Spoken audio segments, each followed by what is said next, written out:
Hey,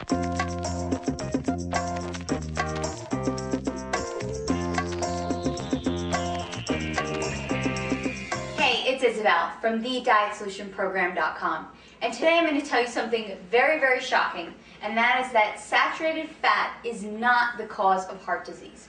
I know, you think I'm crazy because your doctor told you to stay away from anything with saturated fat, but I'm here to give you some facts that will show you how it's not the saturated fat that's causing all this heart disease, but it is the packaged, processed, sugar, refined foods that everyone is eating that is really causing an increased percentage in heart disease in our country today. So the simple fact is that before 1920, the incidence of heart disease was very, very low. And not until about 1950 did we see this increased rate of heart disease. I mean, I think the percentage now is heart disease kills 40% of the population, and that actually must be an old statistic. I'm pretty sure that it's a lot higher than 40% right now.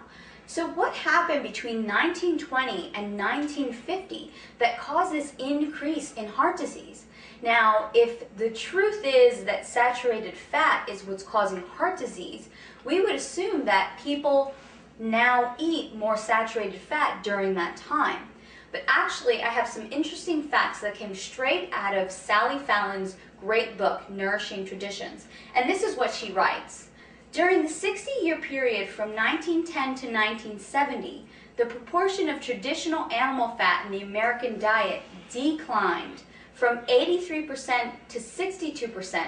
So actually, the consumption of saturated fat went down, and butter consumption plummeted from 18 pounds per person each year to 4 pounds per person each year. So actually, people were eating a significantly less amount of butter during that time. Interesting. During the past 80 years, the consumption of dietary cholesterol intake has increased by only 1%. So if this is true, and actually people are eating less saturated fat, they're eating less butter, and they're not eating very much more cholesterol, how could that be the cause of this increased heart disease? Well, Sally Fallon also writes this. During the same period, the average intake of dietary vegetable oils in the form of margarine, shortening, and refined oils increased by 400%. This is significant. Once we started eating these refined oils, the incidence of heart disease drastically increased. She also says the consumption of sugar and processed foods increased by 60%.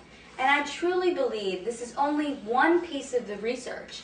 People are eating way too many processed fake foods, tons of processed carbohydrates, tons of sugar, and even in my own practice, when I decrease these foods, people become much, much healthier. So taking these facts into account, it is not the saturated fat, it's not the healthy organic raw butter that you can cook with that's causing heart disease. It's not the unrefined organic coconut oil, it's not the natural grass-fed beef. These things are okay. And it's not the egg yolk that's giving you high cholesterol. It's these processed foods, it's cakes, it's cookies, it's tons of pasta, tons of bread that's causing the incidence of disease. To find out more information on how to take back your health and put together your own healthy meal plans, visit my website, thedietsolutionprogram.com today.